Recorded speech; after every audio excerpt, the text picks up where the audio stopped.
नमस्कार दोस्तों, आप सभी का स्वागत है। आज के इतिहास पर नज़र डालते हैं इस सेगमेंट पर। तो आज ही के दिन 3 फरवरी 1928 को साइमन कमीशन भारत के शहर बम्बई पहुंचा था, जिसका भारत में बहुत पूरे स्तर पर विरोध किया गया था, क्योंकि इसमें सभी के सभी 7 सदस्य ब्रिटिश थे, अंग्रेज थे, भारतीय लोगों को शामिल नहीं किया गया था। इसके तहत बहुत ही महत्वपूर्ण तो इस घटना को नहीं कहेंगे, लाला लाजपत राय भारत के क्रांतिकारी की सैंडर्स के द्वारा लाठीचार्ज के दौरान लाहौर में हत्या कर दी गई थी।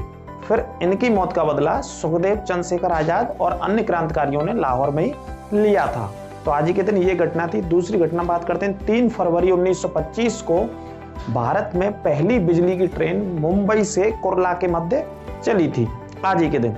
अगली घटना की बात करते हैं, 3 फरवरी 1915 को पहले विश्व युद्ध में जर्मनी ने सुएज नहर पर अटैक कर दिया था, आक्रमण कर दिया था। उस समय सुएज नहर ब्रिटेन के कब्जे में थी, इंग्लैंड के कब्जे में थी। तो पहला विश्व युद्ध जो चल रहा था, सुएज नहर के विषय में आपको पॉइंट बताता हूं जो काफी एग्जाम्स में आते हैं। सुएज नहर का निर्माण 1859 से शुरू होकर 1869 तक कंप्लीट हुआ था और इससे विश्व का 12% व्यापार होता है।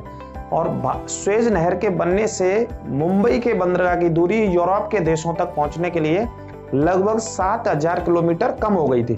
ये पॉइंट भी आप नोट करेंगे। यहाँ से सुएज नहर एशिया को अफ्रीका महाद्वीप से अलग करता है और सुएज नहर भूमध्य सागर को लाल सागर से कनेक्ट करती है या जोड़ती है। ये काफी इंपॉर्टेंट पॉइंट, कई बार पूछा गया है। आगे बात करेंगे इसी पॉइंट में, भारत का पहला उर्वरक संयंत्र, कोयला आधारित उर्वरक संयंत्र उड़ीसा के तालचेर नामक स्थान पर स्थापित किया गया था। भारत का पहला था और विश्व का दूसरा संयंत्र था।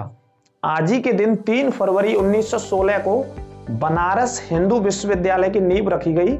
पंडित मदन मोहन मालवीय जी के द्वारा इनको भारतीय आजादी के समय, आजादी के आंदोलन के समय महामना की उपाधि से सम्मानित किया गया था। मदन मोहन मालवीय जी की जो जन्म हुआ था वो प्रयागराज में हुआ था, जो कि इलाहाबाद नाम से जाना जाता है, लेकिन वर्तमान में प्रयागराज के नाम से जाना जाता है। ठीक है, तो ये थे आज का सेगमेंट और आज के इंपॉर्टेंट पॉइंट। आपको कैसे लगे आप कमेंट बॉक्स में अवश्य बताएंगे। नमस्कार।